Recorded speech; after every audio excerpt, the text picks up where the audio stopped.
পথ ভুলে যাই না। দিন কায়েমের পথে যারা অবিচল, তারা হলো আল্লাহর প্রিয়জন।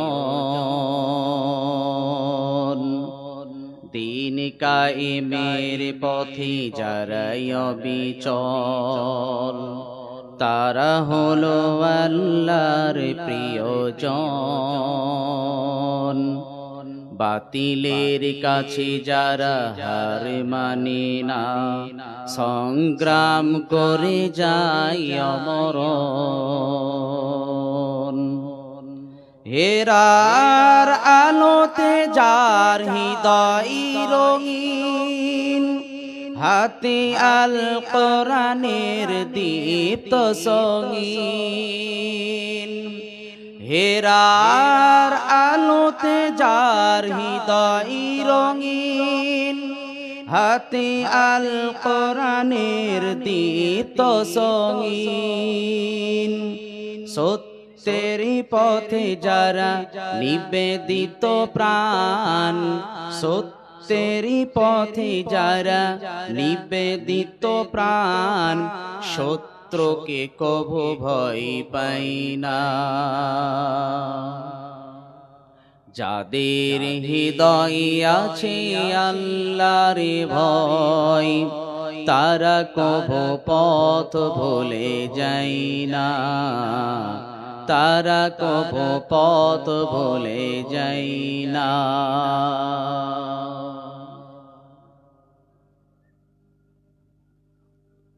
আলহামদুলিল্লাহ।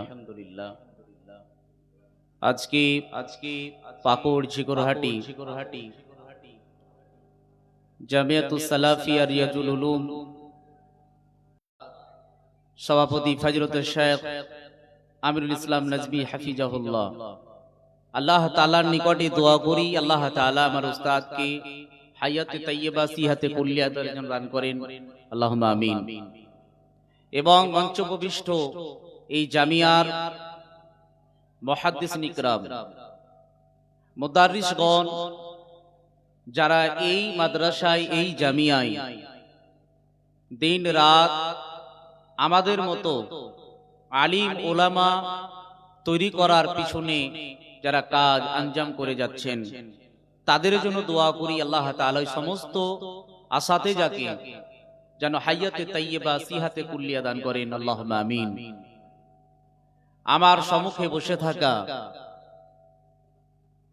প্রাণ প্রিয় ঝিকরহাটি এবং আশেপাশে এলাকা থেকে আগত শ্রোতাবৃন্দ, পর্দার অন্তরালে বসে থাকা সম্মানিতা মা ও বোনেরা, সর্বপ্রথম প্রশংসা সে আল্লাহ রাব্বুল আলামিনের জন্য, যে আল্লাহ পাক রব্বুল আলামিনের অশেষ রহমতে আজকে এই মাহফিল শুরু থেকে নিয়ে এই যাবত পর্যন্ত বিভিন্ন বক্তার মুখ থেকে কোরআন হাদিস শুনেছেন এবং আমাকেও আল্লাহ তাআলা কিছু কোরআন হাদিসের কথা বলাবেন।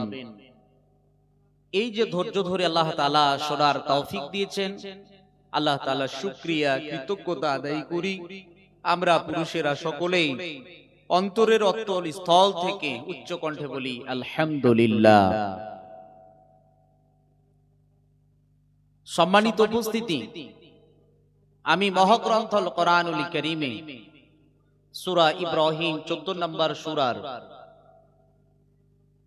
1 নম্বর আয়াত তেলাওয়াত করেছি। তার সাথে সাথে সহিহ বুখারী থেকে একটি হাদিসও তেলাওয়াত করেছি। উক্ত তেলাওয়াতকৃত কোরআনের আয়াত হাদিস আর আনুষঙ্গিক কিছু কোরআনের আয়াত হাদিসকে এনে বর্তমান প্রেক্ষাপট নিয়ে কিছু কথা বলবো ইনশাআল্লাহ। ওয়া মা তাওফীকি ইল্লা বিল্লাহ।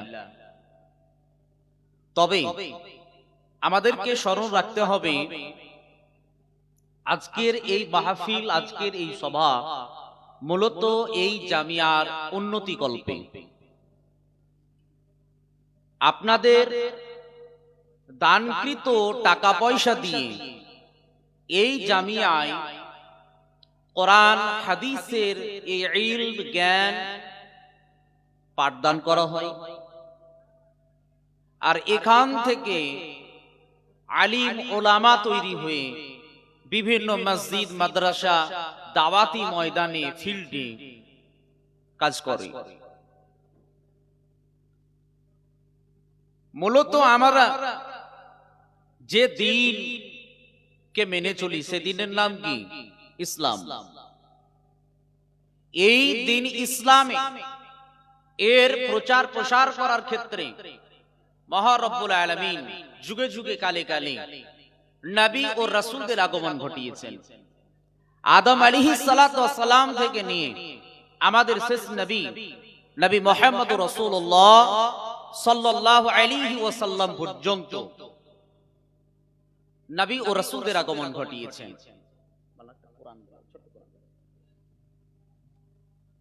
আল্লাহ তাআলা নবী ও রাসূলদেরকে একটি মিশন, একটি দায়িত্ব দিয়ে পাঠিয়েছিলেন। দায়িত্বের মধ্যে দুটি কাজ। একটি ছিল এক আল্লাহর একত্ববাদের দিকে মানুষদেরকে আহ্বান করা, আর দ্বিতীয়টা হচ্ছে মানুষদেরকে তাগুত থেকে, অন্যায় থেকে বিরত রাখা। আল্লাহ রাব্বুল আলামিন প্রতিটি যুগে প্রতিটি কালে নবী রাসূলগণদেরকে আসমানি কিতাব তিনি দিয়েছিলেন। কোন নবীকে জয়ফা পাণ্ডুলিপি হিসেবে দিয়েছিলেন, ছোট ছোট আকারে। কোন কোন নবীকে মোটা আকারে কিতাব দিয়েছিলেন। তার মধ্যে 4টি কিতাব প্রসিদ্ধ। ওই 4টি প্রসিদ্ধ কিতাবের মধ্যে সর্বশেষ সর্বশ্রেষ্ঠ যে কিতাব, সে কিতাবটির নাম হচ্ছে মহাগ্রন্থ আল কোরআনুল কারীম। এই মহাগ্রন্থ আল কোরআনুল কারীমকে নিয়ে সারা বিশ্ব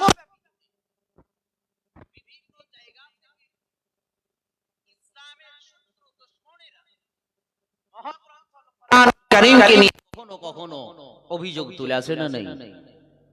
আমরা কিছুদিন আগে দেখলাম এক রাজনৈতিক দলের এক বেয়াদব মহাগ্রন্থ কোরআনুল কারীমকে নিয়ে আপত্তিকর কথা জনসম্মুখে সে পেশ করলো। সাংবাদিকদের সামনে বলা হলো, এ মহাগ্রন্থ কোরআনুল কারীম এটা হচ্ছে মানব বিরোধী কিতাব। যে কিতাবে বলা হয়েছে কাফির মুশরিকদেরকে যেখানে পাবে সেখানেই তাদেরকে হত্যা করো। এর প্রচার চলছিল না? আমরা দেখলাম মিডিয়ার সামনে ওই বেয়াদব এই কথা বলল, যখন তার এগনেস্টে বিরুদ্ধে মুসলিম জাতি বিভিন্ন জায়গা থেকে যখন তার বিরুদ্ধে অভিযোগ জানাতে লাগলো, থানায় ডায়েরি করতে লাগলো, তখন তার সেই আওয়াজটা একটু নরম হলো। নরম হওয়ার পরেও সেই বেয়াদব তার সোশ্যাল মিডিয়ায় ফেসবুক পোস্ট করলো তার পেজে, যে দেখো আমি যে কথা বলেছি এটা কোনো বানোয়াটি মিথ্যা কথা নয়। তাদেরই কোরআনে এই সূরার এই আয়াত বাংলা অনুবাদ দিয়ে ফেসবুক তার পেজে সে জায়গায় পোস্ট করলো। আমরা দেখলাম কোরআনের সেই আয়াত, সেই সূরা, তার অনুবাদ আমরা যারা সোশ্যাল মিডিয়ায় যুক্ত আমরা দেখেছি যে কোরআনে সেই আয়াতের কথা আছে। সেই বেয়াদবকে আবার দেখলাম কিছুদিন আগে বাংলাদেশের এক বক্তা, খুব প্রসিদ্ধ বক্তা এবং যোগ্যতম একজন আলেমে দ্বীন ফজলতুল শেখ আব্দুর রাজ্জাক বিন ইউসুফ হাফিজাহুল্লাহ এক বক্তব্যকে ছোট্ট একটি টুকরাকে নিয়ে সে জায়গাতে বাজে মন্তব্য করল। তিনি বক্তব্য কি দিয়েছিলেন? শেখকে প্রশ্ন করা হয়েছিল যে আপন চাচাতো বোনের মেয়েকে বিবাহ করা যাবে কিনা। শেখ উত্তর প্রদান করেছিলেন, উত্তর দিয়েছিলেন যে তার মাকে যদি বিবাহ করা জায়েজ হয় তাহলে তার মেয়েকে বিবাহ করা তো জায়েজ বটেই। কোরআনের আয়াত সুস্পষ্ট আছে। তার মানে আমার চাচাতো বোনকে বিয়ে করা যেমন আমার জন্য হালাল, তার মেয়েকেও বিয়ে করা আমার জন্য হালাল। এই ফতোয়া তিনি দিয়েছিলেন। তখন এই বক্তব্যকে কাটছাট করে ওই বেয়াদব সে জায়গায় বলল যে দেখো তাদের ধর্মে মা তো দূরের কথা, তার মেয়ে পর্যন্ত বিয়ে করা যায়। এই বাজে মন্তব্য কমেন্ট অমুসলিমদের কাছে হাস্যকর হিসেবে সে ছড়িয়ে দিতে লাগলো। আমরা মুসলমান, আমরা দেখলাম, আমরা শুনলাম, হাত পা গুটিয়ে তসবিহ তাহলিল জিকির আজকার করলাম। তার বিরুদ্ধে কোন বক্তব্য আমাদের ভিতরে নেই। এই পশ্চিমবঙ্গের মাটিতে এবং এই পাকুড়ে হাজারো প্রতিষ্ঠান থেকে হাজারো মসজিদের নামে, হাজারো কবরস্থানের নামে উন্নতি কল্পের জলসা করে বক্তারা আসে, বক্তব্য দেয়, বাট কোন বক্তা এই ধরনের টপিক, এই ধরনের বিষয়কে নিয়ে কোন বক্তব্য তাদের নেই। জাতিকে এ ব্যাপারে সচেতন তাদের মূলক বক্তব্য নেই। তারা বক্তব্য দেয় হাসি আর কৌতুকের বক্তব্য। এই বক্তব্যের মঞ্চটাকে একটা নাট্যশালায় পরিণত করেছে ওই সমস্ত বেয়াদব বক্তারা। তারা জাতিদেরকে এ বিষয়ে সতর্ক করার জন্য কোন ধরনের বক্তব্য দেয় না। এই জাতিকে পথ দেখানোর জন্য এমন কোন পথের কথা বলে না, এর সলিউশন, এর সমাধানের কথা আছে। শুনেছেন আপনারা? কোন বক্তব্য আছে? কোন বক্তব্য আমরা শুনতে পাই না। অথচ আমাদের ইমানি দায়িত্ব ছিল তার বিরুদ্ধে, তার মুখের উপরে জবাব দেওয়া। মহাগ্রন্থ কোরআনুল কারীমে কোন এমন কোন বাক্য, এমন কোন আয়াত, এমন কোন সূরা নেই যে সূরা, যে আয়াতে, যে বাক্যে অমুসলিমদেরকে কষ্ট দেওয়ার মতো এমন কোন কথা ইসলাম এবং কোরআনে আছে? আছে? কোন জায়গায় নেই। অথচ এই ভুল ভ্রান্তি বক্তব্য মন্তব্যগুলোকে নিয়ে সোশ্যাল মিডিয়ায় গরম করে মুসলিমদের বিরুদ্ধে। তারা অমুসলিমদের দৃষ্টিতে আমাদের মতো মানুষদেরকে তারা কলঙ্কিত করে দেয়, বিষাক্ত করে তোলে। এরই জন্য আমরা বিভিন্ন জায়গা থেকে আমাদের যারা ভাই চাচারা যারা বাইরে কাজ করতে যায়, তাদের জিন্দা সুস্থ শরীর নিয়ে যায় মুসলমান হওয়ার কারণে, মুখে দাড়ি থাকার কারণে, মুসলমান নাম থাকার কারণে তাদেরকে পিটিয়ে পিটিয়ে হত্যা করে তাদের বডি লাশটাকে বাড়িতে পাঠানো হয়। এক শ্রেণীর লোক ইসলামকে কলঙ্কিত করার জন্য, ইসলামের এই কোরআনকে কলঙ্কিত করার জন্য ভুলভাল কথা নিয়ে তারা প্রচার প্রসার করে, আর তাদের উত্তর শরীরা তাদের মাথাকে গরম করে মুসলমানদের প্রতি অত্যাচার, নির্যাতন, জুলুম করে। আমাদের মুখটা বন্ধ থাকার কারণে। চলুন আপনাকে নিয়ে যাই। আদৌ কি মহাগ্রন্থ কোরআনুল কারীম আদৌ কি মানব বিরোধী কিতাব?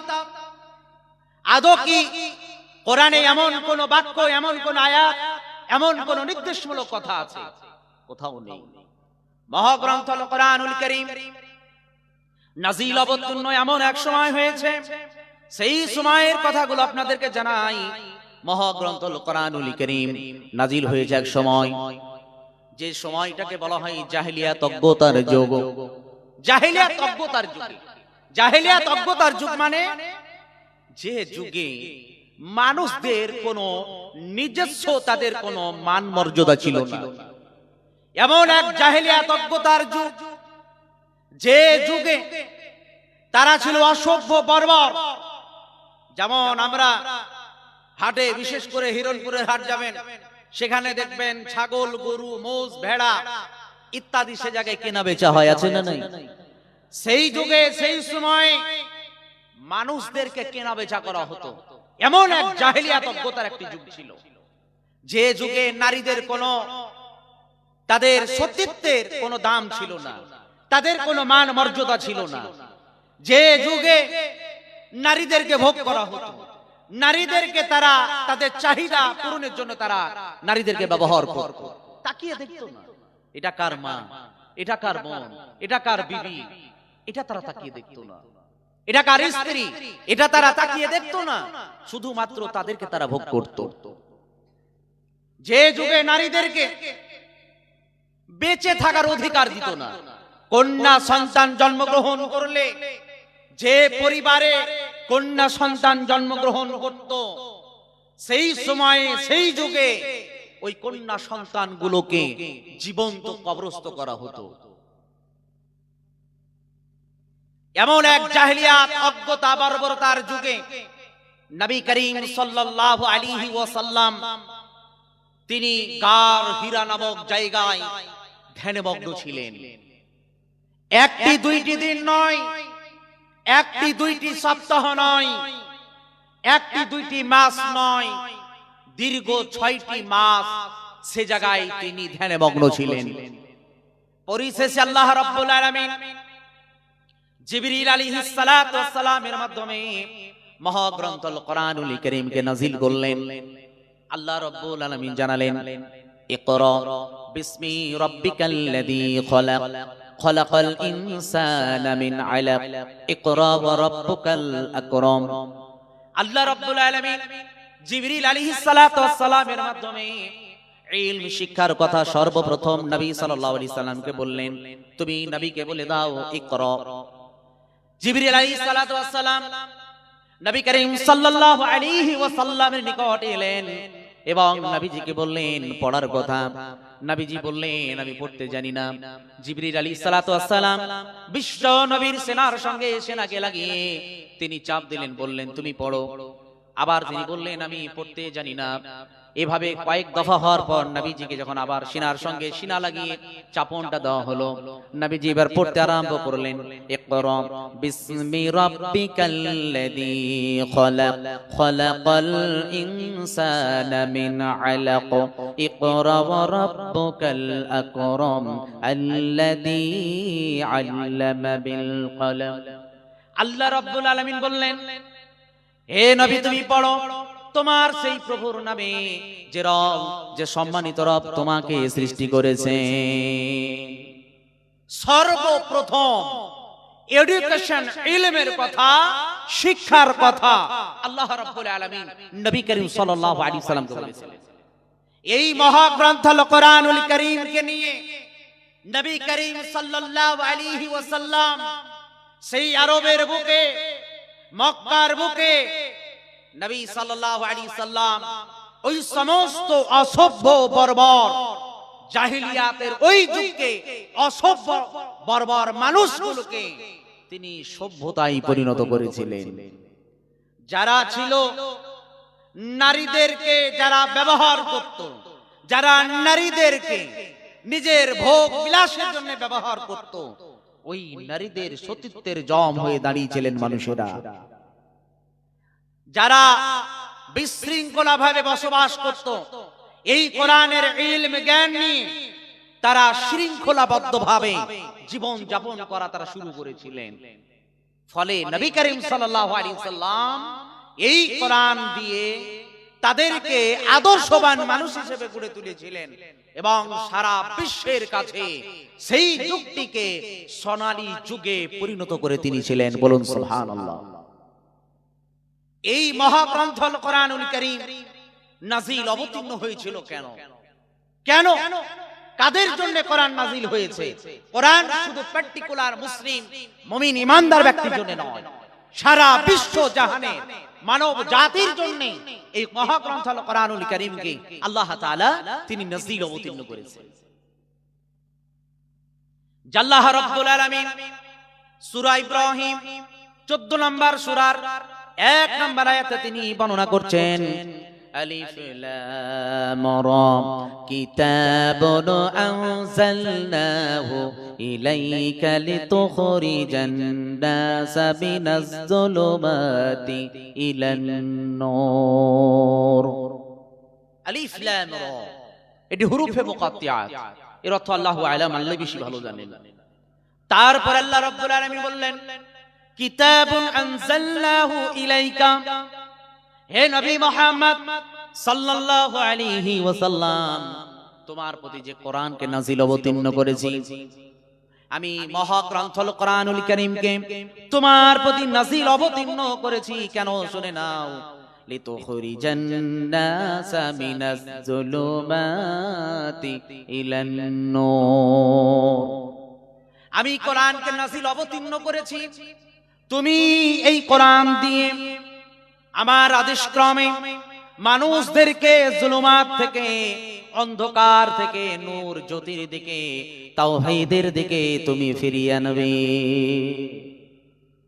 আল্লাহ রাব্বুল আলামিন বোঝাতে চাইলেন এই কোরআনকে নাযিল অবতীর্ণ করেছি কেন, আমি অবতীর্ণ করেছি শুনে নাও। এই কোরআন নিয়ে তুমি মানব জাতিকে, যারা অন্ধকার দিকে পড়ে আছে, যারা শিরকের মতো জঘন্যতম পাপের সঙ্গে লিপ্ত আছে, যারা কুসংস্কারে নিমজ্জিত আছে, যারা হারাম পাপ কর্মের অন্যায় কাজের সঙ্গে লিপ্ত আছে, ওই মানুষগুলোকে এই কোরআন দিয়ে তুমি বুঝিয়ে তাদেরকে নূর জ্যোতি তাওহীদের পথের দিকে নিয়ে আসবে। আল্লাহ নবী সাল্লাল্লাহু আলাইহি ওয়াসাল্লাম এই মহাগ্রন্থ কোরআনুল কারীমকে নিয়ে মক্কা নগরে যখন কোরআনের প্রচার প্রসার করছিলেন, এই কোরআন দিয়ে কি বোঝাচ্ছিলেন মানুষদেরকে, যে তোমরা এক আল্লাহর একত্ববাদের দিকে এসো, তোমরা মূর্তি পূজাকে ছেড়ে দাও, এক আল্লাহর দাসত্বতে তোমরা ফিরে এসো, এক আল্লাহর গোলামি করো, আল্লাহর হুকুম মোতাবেক তোমরা জীবন যাপন করো। আমি হচ্ছি আখেরি নবী, শেষ নবী, তোমরা আমার অনুসরণ অনুকরণ করে তোমরা চলো। সহজে তারা মেনে নেয়। বিশ্ব নবীর প্রতি এই প্রচার প্রসার করার কারণে নানান নির্যাতন জুলুম চলেছে। নবী সাল্লাল্লাহু আলাইহি ওয়াসাল্লামকে নামাজরত অবস্থায় তারা উটের ভুঁড়ি পর্যন্ত চাপিয়ে দিয়েছে। আবার নবীজি সাল্লাল্লাহু আলাইহি সাল্লামের গলার চাদরকে টেনে নিয়ে এই গলা মোবারককে তারা লাল করে দিয়েছে। আবার তাইফের মাঠে বিশ্ব নবী যখন এক আল্লাহর একত্ববাদ তাওহীদের প্রচার করতে যাচ্ছিলেন, ওই তাইফের ময়দানে তায়েফবাসীরা বিশ্ব নবীকে পাথর নিক্ষেপ করে করে তারা রক্তাক্ত করে দিয়েছে, বিশ্ব নবীকে বেহুশ করে দিয়েছে, তবু তারা ছাড়েনি। ওই তায়েফবাসীরা বিশ্ব নবীর পিছনে তারা তাদের ছোট ছোট ছেলেদেরকে লেলিয়ে দিয়েছে। বিশ্ব নবী আগে আগে হাঁটে, তিনি রক্তাক্ত গায়ে সামনে সামনে হেঁটে যায়, আর তায়েফবাসীর ওই সন্তানেরা পিছন থেকে বিশ্ব নবীকে পাথর ছুঁড়ে ছুঁড়ে তারা মারে। নবীজি সাল্লাল্লাহু আলাইহি সাল্লাম তায়েফের ময়দানে এই এক আল্লাহর একত্ববাদ তাওহীদের প্রচার প্রসার করার কারণে নবীজির প্রতি এই নির্মম নির্যাতন জুলুম তারা করেছে। বিশ্ব নবীজি রক্তাক্ত হয়ে গেছেন, তিনি বেহুশ হয়ে পড়ে গেছেন।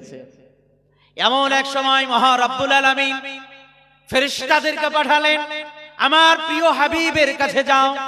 নবীজি সাল্লাল্লাহু আলাইহি ওয়াসাল্লামের কাছে এলেন, নবীজি হুঁশ পেলেন, নবীজিকে বললেন, আপনি একবার নির্দেশ দেন তায়েফবাসীদেরকে এই পাহাড়গুলো ফেলে দিয়ে তাদেরকে চাপা দিয়ে আমরা শেষ করে দিই। নবীজি বললেন, তোমরা যদি তাদেরকে শেষ করে দাও তাহলে আমি এই কোরআনের বাণী, এক আল্লাহর একত্ববাদ তাওহীদের বাণী কাদের কাছে নিয়ে যাব, কাদের কাছে প্রসার আমি করব, তারা যদি শেষ হয়ে যায়। খায়ের, এরা আমাকে চিনেনি, এরা আমাকে জানে না, আজ তারা ইসলামকে গ্রহণ করেনি। এমন এক সময় আসবে যারা আমার প্রতি নির্যাতন জুলুম করেছে, তাদের নাতি পোতারা এক সময় ইসলামের সুশীতল ছায়ে তরে চলে আসবে। তাইফের ময়দান আজও আছে, সবাই তারা পাক্কা মুমিন ইমানদার, ইসলামের ছত্র ছায়ায় তারা এসেছে। যারা নবীজিকে ভুল বুঝে, নবীর নামে যারা বাজে মন্তব্য করে, ওই সমস্ত বেঈমান মুশরিকদেরকে, ইসলামের শত্রুদেরকে, কোরআনের শত্রুদেরকে বোঝাতে চাই, নবীজি সাল্লাল্লাহু আলাইহি ওয়াসাল্লামের আখলাক চরিত্রকে পড়ে দেখো। নবী সাল্লাল্লাহু আলাইহি ওয়াসাল্লাম সেই সময় সেই যুগে কাফিরদের সঙ্গে কি আচরণ তিনি করেছিলেন। নবীজি সাল্লাল্লাহু আলাইহি ওয়াসাল্লাম যে কাফিরদেরকে বন্দী করেছেন, এমন একজন বন্দীকে মসজিদের নববীর খুঁটিতে বেঁধে রাখা হয়েছে। বেঁধে রাখার ফলে নবী সাল্লাল্লাহু আলাইহি ওয়াসাল্লাম তার নিকটে আসে বলে, তুমি বলো আমাদের সম্পর্কে তোমার কি ধারণা? সে বলেছে যে আপনি যদি আমাকে ছেড়ে দেন তাহলে আপনাকে ছেড়ে দেওয়া হবে, আপনি যদি কোনো বিনিময়ের প্রতিদানে এর বিনিময়ে যদি ছেড়ে দিতে চান আপনাকে বিনিময়ও দেওয়া হবে, আপনি বলুন কি আপনি নেবেন? নবী সাল্লাল্লাহু আলাইহি ওয়াসাল্লাম তার কাছ থেকে ফিরে চলে গেলেন। এই চলো দিকে যাও। নবীজি সাল্লাল্লাহু আলাইহি ওয়াসাল্লাম চলে গেলেন। ওই ব্যক্তির কাছে কয়েক দফা একই কথা বললেন, আপনি যদি আমাকে হত্যা করেন আপনাকে হত্যা করা হবে, আপনি যদি আমার প্রতি রহম করেন আপনার প্রতি রহম করা হবে, আর কোন বিনিময়ের যদি পরিবর্তে যদি আপনি আমাকে ছেড়ে দেন তাহলে আপনাকে সেই বিনিময় দেওয়া হবে। নবী সাল্লাল্লাহু আলাইহি ওয়াসাল্লাম সাহাবীদেরকে বললেন, ও সাহাবীর দলেরা যাও, এই বন্দীটাকে তোমরা ছেড়ে দাও, তাকে বিদায় দিয়ে দাও। সেই ব্যক্তিকে ছেড়ে দাও হলো। এমন একজন দুশমন যারা সদা সর্বদা ইসলামকে কলঙ্কিত করেছে, যারা ওৎপেতে সদা সর্বদা থাকতো নবী সাল্লাল্লাহু আলাইহি সাল্লামকে হত্যা করার জন্য, আর এমন এক বন্দীকে নবী সাল্লাল্লাহু আলাইহি সাল্লাম তাকে ছেড়ে দিলেন। সেই ব্যক্তি চলে গেলেন, তোরা গিয়ে এক পুকুরে গিয়ে গোসল করে নবী সাল্লাল্লাহু আলাইহি সাল্লামের দরবারে ফিরে এলেন। নবী সাল্লাল্লাহু আলাইহি সাল্লামের কাছে এসে কালেমে শাহাদাত গ্রহণ করলেন, ইসলামকে কবুল করলেন, এক আল্লাহর একত্ববাদ তাওহীদকে গ্রহণ করলেন। নবী সাল্লাল্লাহু আলাইহি সাল্লামকে আখেরি নবী হিসেবে, তিনি আইডল হিসেবে, নেতা হিসেবে গ্রহণ করলেন। বলুন সুবহানাল্লাহ। তারা নবী সাল্লাল্লাহু আলাইহি সাল্লামের আখলাক চরিত্র দেখে ইসলামের সুশীতল ছায়ে তারা এসেছে। এই কোরআন দিয়ে, কোরআন মূলত এসেছে জাহেলিয়াত অজ্ঞতাকে দূর করার কারণে, এর কারণে এই উদ্দেশ্যে কোরআন নাযিল অবতীর্ণ হয়েছে। বাট আমরা দিনের দিন দেখি আমাদের মুসলিম পরিবারের সন্তান, বিশেষ করে মহিলারা, এরা জাহেলিয়াত যুগের মতো তারা ফিরে এসেছে, আছে না নাই? সম্মানিত মা বোন, আপনাদেরকে বলি, জাহেলিয়াত নারীদের মতো বর্তমান সময়ে নারীরা জাহেলিয়াত নারীদেরকে পর্যন্ত ছাড়িয়ে ফেলেছে। ওই যুগে ওই সময় গোলাম দাসীদেরকে নর্তকী বানিয়ে তাদেরকে ডান্স দেওয়া হতো, আর মানুষের আইয়াশি করত। তারা নারীদের ওই ডান্স, তাদের ওই ইজ্জত আবরুকে তারা দেখে দেখে ভোগ করত। এমন এক জাহেলিয়াতের যুগ এখন বর্তমানে আছে না নেই? আপনার আমার পরিবারের মেয়েরা নাই? জাহেলিয়াতের যুগে দাসী নারীরা এই কাজ করত, আর বর্তমান সময়ে আপনার আমার পরিবারের মেয়েরা করে না নর্তকী ডান্স, আছে না নেই? আপনার অঙ্কে মিলে না নাকি? দেখে আপনার আমার পরিবারের মেয়েরা, তারা আজকে তারা ইনস্টাগ্রাম আইডি বানিয়ে সে জায়গায় ছোট ছোট রিলস ভিডিও বানায়, আর সেই রিলস ভিডিও বানাতে গিয়ে বিভিন্ন হিন্দি ফিল্মের সং গানকে নিয়ে ছোট ছোট ছোট ভিডিও তারা সে জায়গায় ড্যান্স করে, ছোট ছোট ড্রেস পরে সে জায়গায় ভিডিও রিলস তারা সে জায়গায় আপলোড দেয়, আছে না? আবার আপনি দেখবেন কলেজ ইউনিভার্সিটিতে বাৎসরিক অনুষ্ঠানের নামে আপনি দেখবেন ওই সমস্ত কলেজের প্রফেসররা তারা স্টেজ তৈরি করে বাইরে থেকে সিঙ্গার নিয়ে, বাইরে থেকে নারীদেরকে এনে আপনার কলেজ পড়ুয়া মেয়েদেরকে ওই স্টেজের উপরে তাদেরকে ড্যান্স করায়, আছে না নাই? ওই জাহেলিয়াতের যুগের ওই কৃষ্টি কালচারকে আপনার আমার পরিবারে ঢুকিয়ে ফেলেছে, যার ফলে পরিবারের নারী মেয়েরা এই কার্যকলাপের সঙ্গে লিপ্ত। অথচ আল্লাহ রাব্বুল আলামিন কোরআনুল কারীমের মধ্যে সুস্পষ্টভাবে তিনি জানিয়েছেন, وقرن في بيوتكن ولا تبرجن تبرج الجاهلية الأولى। আল্লাহ রাব্বুল আলামিন বললেন, নারী মহিলাদেরকে বললেন, ও মহিলার দলেরা, নারীরা, তোমরা বাড়ির মধ্যে বিদ্যমান থাকবে, বিনা কারণে বিনা প্রয়োজনে তোমরা বাড়ির বাইরে যাবে না।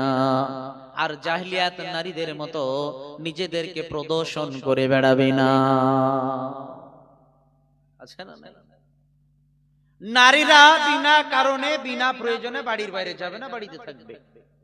আর বাড়ির বাইরে যদি যায়, জাহিলিয়াত নারীদের মতো সাজুগুজু করে উলঙ্গ নগ্ন পোশাক পরে তারা বাইরে যেতে পারবে না।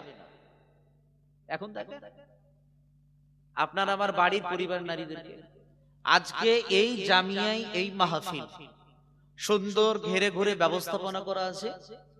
এদিকে আমাদের কোরআন হাদিসের বক্তব্য চলছে, আর ওই দিকে কিছু কিছু হারামখোর দোকানপাট বসিয়েছে, আর ওই জায়গায় ছেলে মেয়েদের, নারী পুরুষদের ওই ঠেলা ঠেলিয়ার গুদাগুদি আছে না নেই?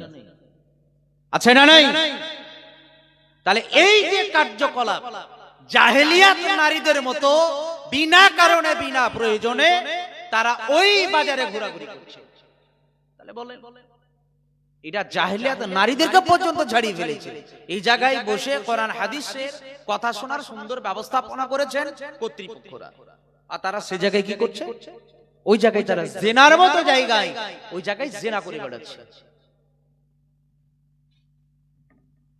আর আপনার আমার পরিবারের মেয়েরা ওই যে ইনস্টাগ্রাম আপনাকে বললাম আইডি খুলেছে, সে জায়গায় ছোট ছোট ভিডিও দেখেন। আরে একজন নারী, একজন মেয়ে যেখানে তার পর্দা করা ফরজ করা হয়েছে, সে জায়গায় তাকে পর্দা করে চলতে হবে। আর ও সে জায়গায় মুখ তো দূরের কথা, তার সিনা বুক, তার পেট, তার পিঠ এমন ছোট ছোট নগ্ন পোশাককে পরে সে জায়গায় হিন্দি গানের সিন্দি গানের ওই তালে ঠুটে ঠুট মিলিয়ে ডান্স করে সে জায়গায় ভিডিও আপলোড করে।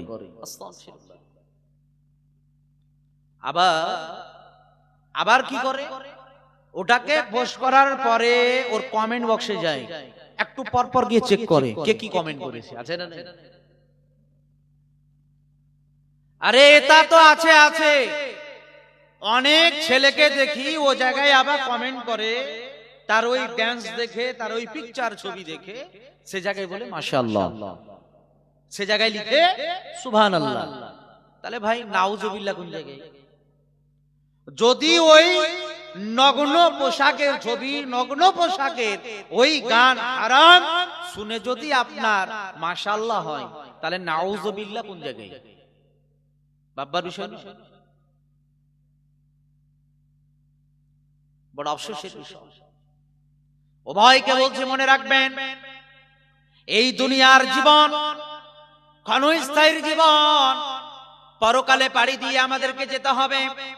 যে যা কিছু করি না কেন, যারা আমরা এই ইসলাম বিরোধী কর্মকাণ্ড করি, এই হারাম কার্যকলাপ যারা আমরা করে থাকি, শুনে নেন মহা রব্বুল আলামিন সূরা আলে ইমরান 3 নম্বর সূরার 185 নম্বর আয়াতে সুস্পষ্ট ভাবে আল্লাহ রব্বুল আলামিন তিনি বর্ণনা দিয়ে দিয়েছেন। আল্লাহ রব্বুল আলামিন বলেছেন, কুল্লু নাফসিন দাইকাতুল মাউত। আল্লাহ রব্বুল আলামিন বললেন, প্রত্যেক নাফসকে মৃত্যুর স্বাদ গ্রহণ করতে হবে। মাউতের হাত থেকে, মরণের হাত থেকে কেউ বাঁচতে পারবে না, সকলকে মৃত্যুবরণ করতে হবে। পৃথিবীতে আমরা যারা নাস্তিক আছি, নাস্তিক হোক বা আস্তিক হোক, ধনী বা গরিব, কালো বা ধলো, লম্বা বা খাটো, যেই হোক না কেন, সকলে এক কথাই বিশ্বাস করি, একদিন মরতে হবে, মৃত্যুর স্বাদ গ্রহণ করতে হবে। আল্লাহ রাব্বুল আলামিন বললেন, কুল্লু নাফসিন দাইকাতুল মাউত, প্রত্যেক নফসকে মৃত্যুর স্বাদ গ্রহণ করতে হবে। আমাদেরকে মৃত্যুর, মরণের স্বাদ গ্রহণ করতে হবে। মরবো এটা তো ঠিক ছিল, মরাটাই শেষ কথা নয়। আবার আল্লাহ রাব্বুল আলামিন বললেন, وإنما توفون أجوركم يوم القيامة আবার আল্লাহ রাব্বুল আলামিন সেই আয়াতের এবার বলছেন নিশ্চয় হাসরের ময়দানে কিয়ামতের ময়দানে তোমাদের প্রতিদান তোমাদের জাযা পরিপূর্ণভাবে দেওয়া হবে পরিপূর্ণভাবে তোমাদের জাযা তোমাদের প্রতিদান কাল কিয়ামত হাসরের ময়দানে দেওয়া হবে এবার বলেন দুনিয়া নামক জায়গায় আমাদের প্রত্যেকটি মুহূর্ত প্রত্যেকটি সেকেন্ড প্রত্যেকটি মিনিট প্রত্যেকটি ঘন্টা প্রত্যেকটা দিন প্রত্যেকটা সপ্তাহ প্রত্যেকটা মাস প্রত্যেকটা বছর সব কিছুকে আল্লাহ রাব্বুল আলামিন লিপিবদ্ধ করছেন ফেরেশতার মাধ্যমে এই পৃথিবীতে এই পৃথিবী নামক জায়গায় বসবাস করার ক্ষেত্রে আপনি আমি যা কিছু করি না কেন ভালো হতে পারে মন্দ হতে পারে পাপ হতে পারে নেকি হতে পারে এর সমস্ত কিছুর জাযা এর প্রতিদান হাসরের ময়দানে আল্লাহ রাব্বুল আলামিন তিনি দিয়ে দিবেন এবার বলেন হাসরের ময়দানে যদি আপনার আমার জাযা প্রতিদান যদি আল্লাহ তাআলা দেন তাহলে তার মধ্যে ভালো এবং মন্দ উভয়টা থাকবে কিনা দুটোই থাকবে এবার সম্মানিতা মা বোন আপনাদেরকে বলি আপনারা যারা এই হারাম রিলেশন জিনা ব্যভিচারের সঙ্গে যারা যুক্ত যারা এই কর্মকাণ্ড করেন যারা পাপ করেন শুনে নেন পৃথিবীর কেউ না জানলে যিনি জানেন তিনি হলেন রব আল্লাহ রাব্বুল আলামিন জানেন নারী পুরুষ সকলকে বলছি যারা লুকিয়ে গোপনে যারা জিনা ব্যভিচার করেছেন বা করছেন উভয়কে বলছি পৃথিবীর কেউ না জানলে জানেন কে রব সম্মানিত বোন তোমাকে বলি তুমি জানো তুমি তোমার মা বাবাকে চোখে ফাঁকি দিয়ে ধোঁকা দিয়ে তুমি স্কুল গেছো তুমি প্রাইভেট গেছো তুমি কলেজ গেছো তুমি ইউনিভার্সিটি গেছো এই জায়গা যাওয়ার নামে তুমি অন্য পর পুরুষের সঙ্গে হারাম রিলেশন সম্পর্কে জড়িত হয়েছো তুমি সেই পুরুষের সঙ্গে হারাম রিলেশন সম্পর্কে জড়িত হয়ে তুমি চলে গেছো কখনো রেস্টুরেন্টে তুমি চলে গেছো পার্কে কখনো আবার ডিফলি ভাবে তুমি চলে গেছো কোনো লজে তুমি সেই জায়গায় গিয়ে তুমি জিনা করেছো ব্যভিচার করেছো তুমি মনে করেছো তুমি বোরখা পরেছিলে তুমি মাস্ক পরেছিলে তুমি নিকাব পরেছিলে তুমি তোমাকে কেউ চিনতে পারেনি কেউ তোমাকে জানতে পারেনি সকলের চোখে ধোঁকা দিয়ে তুমি জিনা করে চলে এসেছো পৃথিবীর কেউ না জানলে জানেন তোমার রব সেই রব হাসরের ময়দানে তোমার প্রতিদান তোমার জাযা কাল কিয়ামতের দিন তোমাকে দিয়ে দিবে সেদিন তুমি কি করবে সেদিন কি করবে আজকে তাদেরকে ফাঁকি মেরে যুবক তুমিও জিনা করো তুমি ব্যভিচার করো তুমি আজকে রাতের অন্ধকারে তাদেরকে তোমার হোয়াটসঅ্যাপে তুমি ইমো কলে তুমি মেসেঞ্জারে গিয়ে তার সঙ্গে তুমি ভিডিও কল করো তুমি চ্যাট করো তুমি মনে করো আমি আমার রুমে বেডরুমে আমি একাই আমার দরজা বন্ধ জানালা বন্ধ ডানেও কেউ নেই বামেও কেউ নেই সামনেও কেউ নেই পিছনে কেউ নেই ব্ল্যাঙ্কেটে আমি ঢাকা এখন তুমি রাতের অন্ধকারে অপর প্রান্তের ওই নারীর সঙ্গে তুমি ভিডিও কলে কথা বলো ভিডিও কল এই কথা বলতে বলতে তোমরা এক অপরের ইজ্জত তোমরা আবরু তোমাদের এই সম্মান তোমরা দেখাতে থাকো তোমরা এক অপরের গোপনাঙ্গ দেখাদেখি করে রাত্রিকে যাপন করো জিনা করে ব্যভিচার করে পৃথিবীর কেউ জানে না জানেন কে তোমার রব সেই রব হাসরের ময়দানে তোমাকে তোমার প্রতিদান তোমার জাযা তোমাকে দিবেন কি দিবেন তোমাকে তোমার রব তোমার প্রতিদান তোমার জাযা দেবেন কাল কিয়ামতের দিন। আল্লাহ রাব্বুল আলামিন তোমার জীবনের ডায়েরি তুলে দেবেন।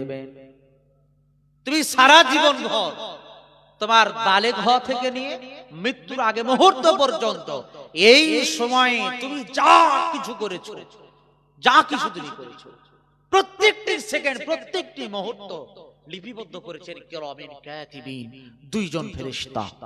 তোমার ডান দিকে রয়েছে তোমার ভালো কর্মকাণ্ড লিখার ফেরেশতা, তোমার বাম দিকে রয়েছে মন্দ কর্মকাণ্ড লিখার ফেরেশতা। দুইজন ফেরেশতা সদা সর্বদা এগুলোকে লিপিবদ্ধ করছে। হাসরের ময়দানে আল্লাহ রাব্বুল আলামিন তোমার জীবনের ডায়েরিটাকে তুলে দিবেন আর বলবেন, কি বলবেন?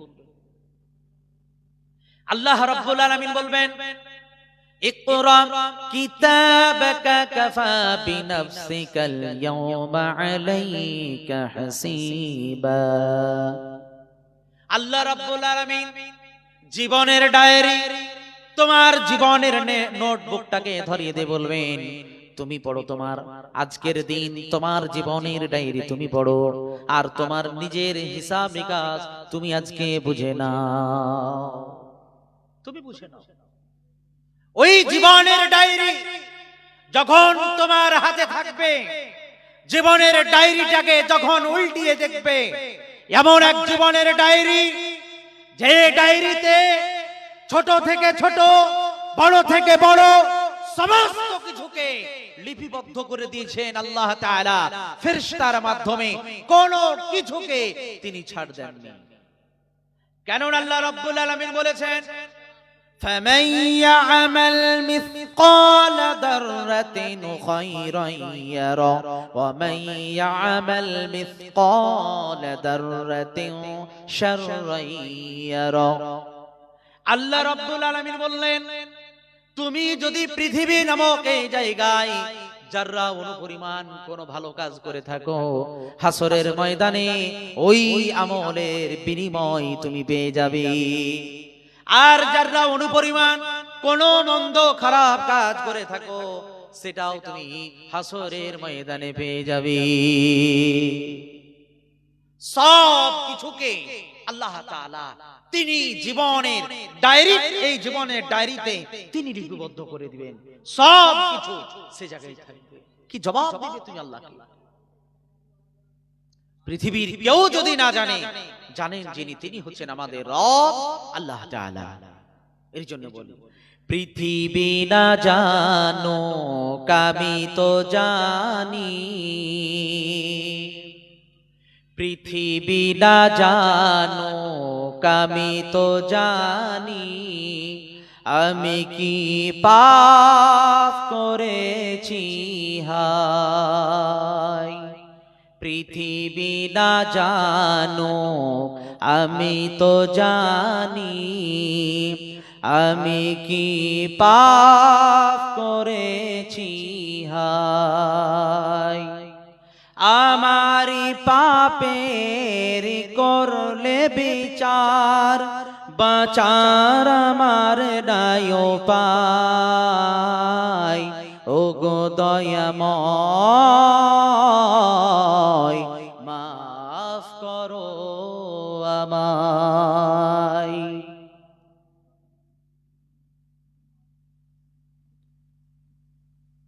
মহিলা মহল থেকে 1500 না, মহিলাদের পক্ষ থেকে 15,660 টাকা এসেছে। মাশাআল্লাহ, আল্লাহ তাআলার নিকটে দোয়া করি, আল্লাহ রাব্বুল আলামিন আমার মা বোনরা যে উদ্দেশ্যে যে নিয়তে আল্লাহ দান করেছে, আল্লাহ তাআলা তুমি আলিম বিদাতি সুদূর, তুমি সব কিছু জানো, তুমি অন্তরের খবর। যে যে নিয়তে তোমার এই মাদ্রাসাতে তোমার কোরআন হাদিসের ইলম জ্ঞান শিক্ষা অর্জনের জন্য যে জায়গায় তারা দান করেছেন, আল্লাহ তাআলা তুমি তাদের দানকে তুমি কবুল করো এবং তুমি তাদেরকে উত্তম প্রতিদান দান করো, আল্লাহুম্মা আমিন। আর একজন মহিলা, একজন মা, তিনি বেনামে 1500 টাকা দিয়েছেন। আমরা যদি না জানি, আপনি দান করেছেন, মহা রব্বুল আলামিন তিনি জানছেন। সুতরাং আল্লাহ তাআলা আপনার দান কি নিয়তে কোন উদ্দেশ্যে আপনি দিয়েছেন আল্লাহ তাআলা তিনি জানেন। হে আল্লাহ, তুমি সেই মায়ের সেই বোনের তুমি দানকে তুমি কবুল করো এবং তার জীবনের আশা আকাঙ্ক্ষাকে তুমি পূর্ণ করো, আল্লাহুম্মা আমিন। আমি বলতে চাচ্ছিলাম, পৃথিবীতে যা কিছু পাপ করি না কেন আল্লাহ তাআলা তিনি সবকিছু জানেন। হাসরের ময়দানে এর জাযা, এর প্রতিদান আমাদেরকে পরিপূর্ণভাবে দিবেন। এই বদলা, এই প্রতিদান হতে পারে ভালো, হতে পারে মন্দ। কিন্তু আল্লাহ রাব্বুল আলামিন সেই আয়াতের মধ্যে আবার কি বললেন? ওয়া ইন্নামা তুওয়াফাউনা উজুরাকুম ইয়াওমাল কিয়ামাহ ফামান যুহজিহা আনিন নারি ওয়া উদখিলাল জান্নাতা ফাকাদ ফাজ। আবার আল্লাহ রাব্বুল আলামিন বললেন, যাদেরকে আল্লাহ তাআলা জাহান্নাম থেকে দূরে সরিয়ে যাদেরকে জান্নাতে প্রবেশ করাবেন তারাই হবে সফল কামিয়াব ব্যক্তি। তাহলে সফল কামিয়াব ব্যক্তি হচ্ছে তারা যারা জাহান্নাম থেকে বেঁচে যাবে। এই জাহান্নাম থেকে বাঁচার জন্য আপনাকে আমাকে পৃথিবী নামক জায়গায় চেষ্টা প্রচেষ্টা করতে হবে। জাহান্নাম থেকে বাঁচার জন্য আমাদের চেষ্টা প্রচেষ্টা নয়, বরং মাউত থেকে, মরণ থেকে কি করে বাঁচা যায় এই চেষ্টা প্রচেষ্টা আপনার আমার আছে। কিন্তু হাজারো চেষ্টা প্রচেষ্টা করে মাউতের হাত থেকে আমরা বাঁচতে পারবো না যদি চেষ্টা করি জাহান্নাম থেকে আমরা বেঁচে যাব। এই জাহান্নাম থেকে বাঁচার জন্য আপনার আমার চেষ্টা প্রচেষ্টা করতে হবে। কেমন করতে হবে? আপনার আমরা চালাক বুদ্ধিমান তাকেই ভাবি যে দুনিয়াতে যে যত অপর ব্যক্তিকে ঠগিয়ে আয় উপার্জন করবে, যে যত ব্যক্তি বড় বড় বিল্ডিং করবে, গাড়ি বাড়ি করবে, আমরা সফল চালাক ব্যক্তি তাকে মনে মনে। মাশাআল্লাহ, বেনামিতে 100 টাকা দিলেন। কিন্তু নবী করিম সাল্লাল্লাহু আলাইহি সাল্লাম বলছেন যে তোমাদের মধ্যে বুদ্ধিমান চালাক ব্যক্তি কি? আল কাইসু মান দানা নাফসাহু আমিলা লিমা বাদাল মাউত।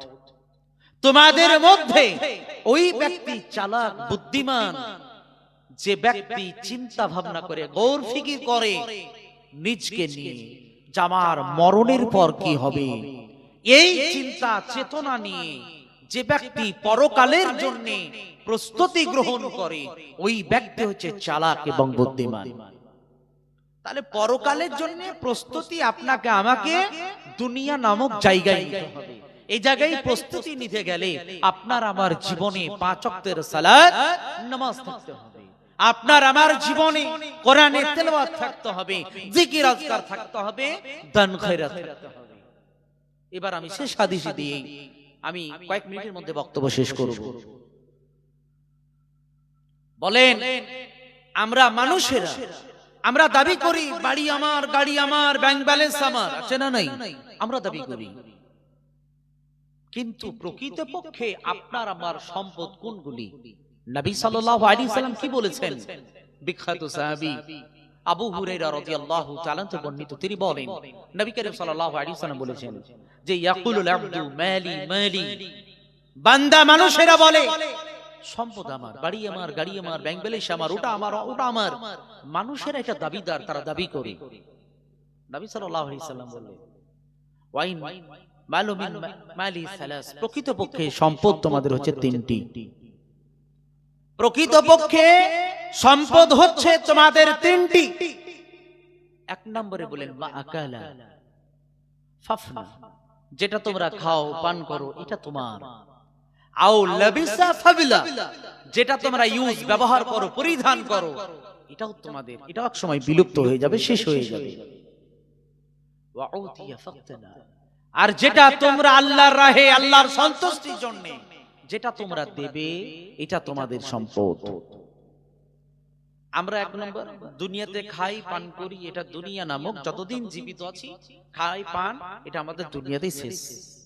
দুনিয়াতে যতদিন আমরা আছি যা কিছু ব্যবহার করি, এটা যতদিন জীবিত আছি ততদিন পর্যন্ত আমরা ব্যবহার করি, আর ব্যবহার করতে করতে ছিঁড়ে যায়, শেষ হয়ে যায়। আর 3 নম্বরে বললেন তোমরা যেটা দাও আল্লাহর সন্তুষ্টির জন্য সেটা তোমাদের জন্য জমা থেকে যায়। এই জমা থাকার জন্য আপনার থাকতে হবে দান খয়রাত। আজকের এই জামিয়া উন্নতি কল্পের জন্য আমি মা বোনদেরকে বলবো, আপনাদের ভিতর থেকে, আগামীকাল তো কালেকশন আছে, ওটা তো দিবেনই, কমপক্ষে আজকে আমার এই মাহফিল, এই মাজলিসে আমি আমার মা বোনদের কাছ থেকে 10টি মা বোনদের ভিতর থেকে 10 জনের কাছ থেকে 1000 করে দাবি করছি। 1000 করে 10,000 আপনাদের মাজলিস থেকে আপনারা শুধুমাত্র পরকালের পুঁজি পাথিওর জন্য, পরকালের সঙ্গী সাথী হিসেবের জন্য আপনারা 1000 করে 10 জন মা বোন আপনারা দানটা দেন। যারা যে বোনেরা ও জায়গায় যারা দায়িত্বে আছো, আমি তোমাদেরকে বলছি মা বোনদের কাছে একবার ঘুরে যাও, তাদের কাছে যাও, এবং আমি মা বোনদেরকে রিকোয়েস্ট করছি আপনাদের ভিতর থেকে বেশি নয়, মাত্র 1000 করে বা 500 করে 1000 করে আমি 10,000 মোট আপনাদের কাছ থেকে চাইছি। আপনাদের মজলিস থেকে আপনারা দেন। আর আমার সামনে যারা আছেন, যার যতটুকু আছে, নির্দিষ্ট অ্যামাউন্ট আপনাদেরকে বেঁধে দিব না, যার যতটুকু আছে আপনারা এই জায়গায় আসেন, আমার সঙ্গে মুসাফা করেন, আর আপনারা আপনাদের যা আছে 10, 20, 150 আপনারা আমার হাতে দানটা দেন। আর আমি শেষ নসিদ আমি গজল পেশ করব। আপনাদেরকে বললাম যার যতটা আছে উঠে আমাকে এই জায়গায় হাতে দেন, যার যতটুকু আছে। আপনাদেরকে বলছি, সামনে অডিয়েন্সদেরকে, মা বোনদেরকে বললাম আপনারা 500 করে হোক, 1000 করে হোক, 10,000 টাকা মোট আপনারা দেন। আলহামদুলিল্লাহ, এক ভাই দিলেন। আপনাদেরকে বলছি যারা বসে আছেন, পাপের বোঝা মাথায় নিয়ে উঠব তোমার দরবারে, ও গো আল্লাহ সেদিন আমায় দিও ক্ষমা করে। পাপের বোঝা মাথায় নিয়ে উঠব তোমার দরবারে, ও গো আল্লাহ সেদিন আমায় দিও ক্ষমা করে। না জানি কি হবে,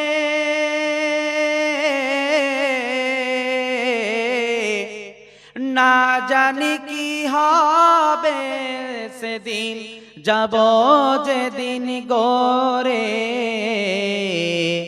না জানি কি হবে যেদিন যাব কবরে, ও গো আল্লাহ সেদিন আমায় দিও ক্ষমা করে। দেন ভাই, আপনাদেরকে বললাম আমি শেষ করে দিচ্ছি, এটাই শেষ আমার।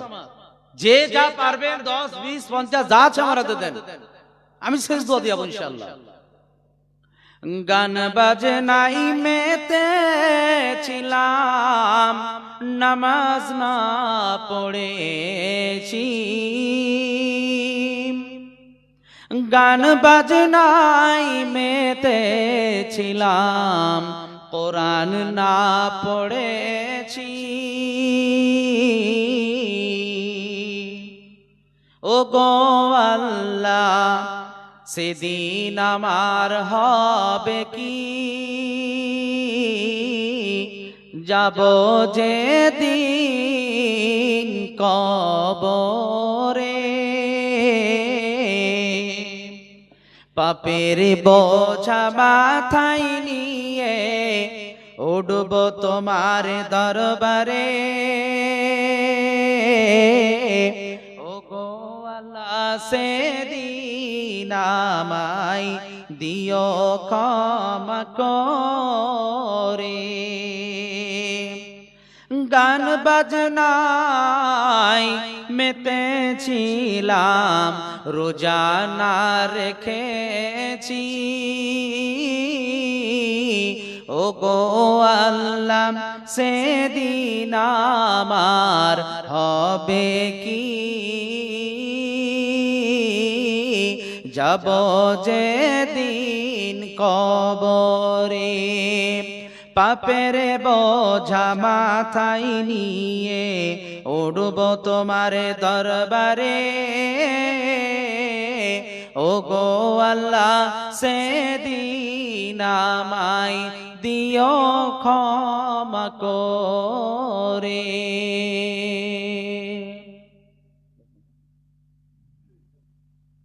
মা বোনদের ভিতরে কি আছে? যদি থাকে আপনারা দ্রুত পাঠিয়ে দেন। মা বোনদের ভিতরে যদি কিছু দিয়ে থাকেন দ্রুত পাঠাবেন। খোঁজ নিয়ে দেখুন তো। আল্লাহ তাআলার নিকটে দোয়া করি আর 500 করে আরো 1000। মাশাআল্লাহ, মা বোনদের ভিতর থেকে 2000 আমরা পেলাম। আমি চেয়েছিলাম মোটে 10,000 টাকা, এখনো বাকি থেকে গেল 8,000 টাকা, পেলাম আমরা 2000 টাকা। আল্লাহ তাআলা তোমার নিকটে দোয়া করি, আল্লাহ রাব্বুল আলামিন এই জামিয়ায় যে সমস্ত শিক্ষক মণ্ডলী রয়েছেন তাদেরকে মুখলিস খালিস নিয়তে এই ইলম জ্ঞান প্রদান করা, তাদেরকে তৌফিক দাও এবং তাদেরকে তুমি পরকালের জন্য পাথেয় হিসেবে তাদেরকে তুমি গ্রহণ কবুল করে নাও। আল্লাহুম্মা আমিন। আল্লাহ রাব্বুল আলামিন এই জামিয়া যারা তলাবা রয়েছে, যারা ছাত্র রয়েছে, ছাত্রী রয়েছে, আল্লাহ রাব্বুল আলামিন ওই সমস্ত আমার ভাই বোনদেরকে কোরআন হাদিসের ঠোস ইলম জ্ঞান নিয়ে সেই মোতাবেক আমল করে এবং এই ইলম জ্ঞান প্রচার প্রসার করার জন্য তাদেরকে